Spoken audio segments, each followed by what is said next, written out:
পরিধান করা মহিলা জাহান্নামে যাবে যাবে।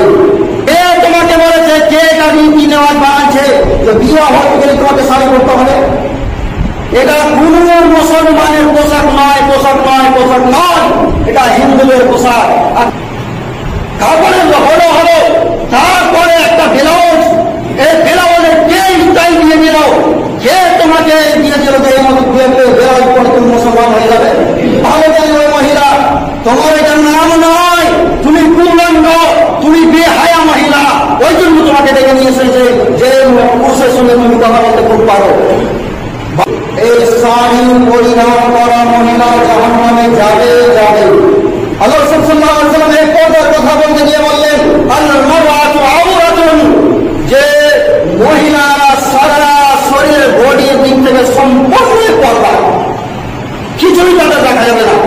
বাড়িতে তোমার ভাতার থাকে, পুরুষ থাকে, তার সঙ্গে একটা তো হাসি মুখে কথা বলতে জীবনে পারলে না, সারা জীবন একটা হাসি মুখে কথা বললে না। আর পরিবারে দেখো, কাপড়ওয়ালা দেখো, তার সঙ্গে কত সুন্দর আলোচনা, কত সুন্দর হেসে মুখে হাসি মুখে কথা। আমরা দাম করতে খুব ভালো জানি ওই মহিলা, তোমার এটা নাম নয়, তুমি পূর্ণাঙ্গ, তুমি বেহায়া মহিলা। ওই জন্য তোমাকে ডেকে নিয়ে এসেছে যে পুরুষের সঙ্গে তুমি কথা বলতে খুব পারো।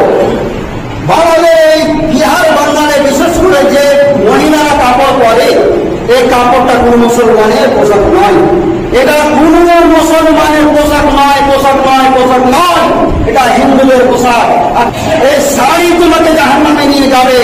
শাড়ি এমন একটা কাপড়, যে কাপড়ে তোমার সরাসরি ঢাকবে নাই, ঢাকবে না, কোন মতে ঢাকবে না। তাহলে যেই কাপড়ে তোমার শরীরকে ঢাকতে পারলো না, সেই কাপড় পরিধান করে তুমি জান্নাতে যাওয়া আশা করছো?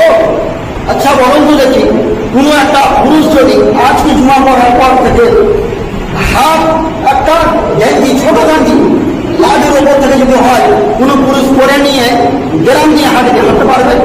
একটু ছোট গেঞ্জি হয়ে গেলে, তার গুদাম হয়ে গেলে লজ্জা শরমে থাকা যায় না। এই যে মহিলাকে ঢাকা প্রয়োজন, ওই মহিলাটাই পরিধান করলো না। এইগুলো জিনিস করে ইমান বাঁচা যায়, কোনো কাপড় করে বাঁচা যায় না। বিয়ের আগে খুব সুন্দর ভাবে সেট করে থাকে, তার কেউ একটু অঙ্গ দেখতে পায় না, পিঠটা দেখতে পায় না। যখনই বিয়ে হয়ে গেল, কি বেশরম বেলজ্জা হয়ে গেল, কাপড় করে নিল। কে তোমাকে বলেছে, কে এটা রীতি নেওয়াজ বানাচ্ছে যে বিয়ে হতে গেলে তোমাকে শাড়ি পরতে হবে? বিয়ে করার পরে কি নাইটি করা যায় না, সেট করা যায় না, কুর্তি পায়জামা